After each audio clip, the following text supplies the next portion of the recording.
Ablip of the throttle unleashes a maelstrom from the V10's exhaust.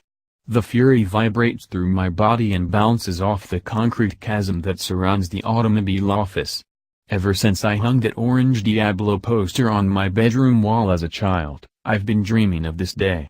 Hardly original of me, I know. If I were a few years older, the poster would have been of a Countach.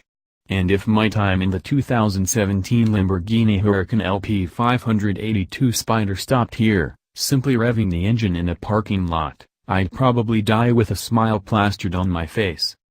Not so long ago, Lamborghinis were wild, feral beasts prone to making grown men and women cry due to any number of maladies and axe murderer tendencies, or die of heat exhaustion.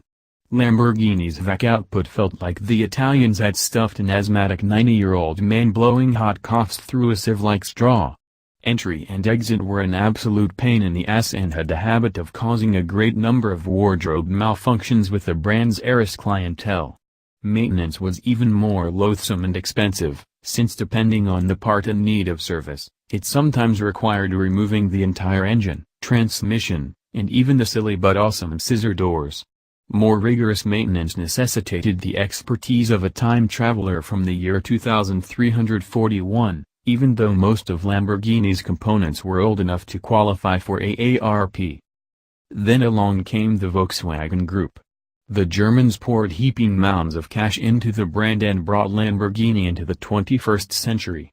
It transformed the company's supercars from breathtaking works of art that only worked as two-dimensional bedroom posters to world-class supercars able to go head-to-head with Renault and no longer needing a golf handicap or extra insurance for self-immolation.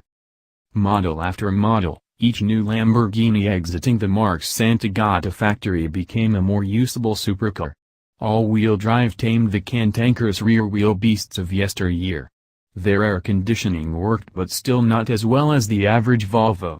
And the styling evolved, drawing closer to that of corporate sister Audi, with softer curves and more livable doors. But the increased focus on livability made it seem like Lamborghini lost sight of its heritage and the wildness that attracted so many to it in the first place. And while the company has brought out some truly outrageous creations, that is, Veneno, Centenario, Agosta, its main lineup consists of AWD supercars that can almost be daily drivers. Most wouldn't call the Huracán and Aventador boring, but they also weren't as farcically ludicrous as the Countach, Diablo, LM002, or Mira in terms of styling and that extrasensory feel of specialness. This Huracán Spyder, however, is something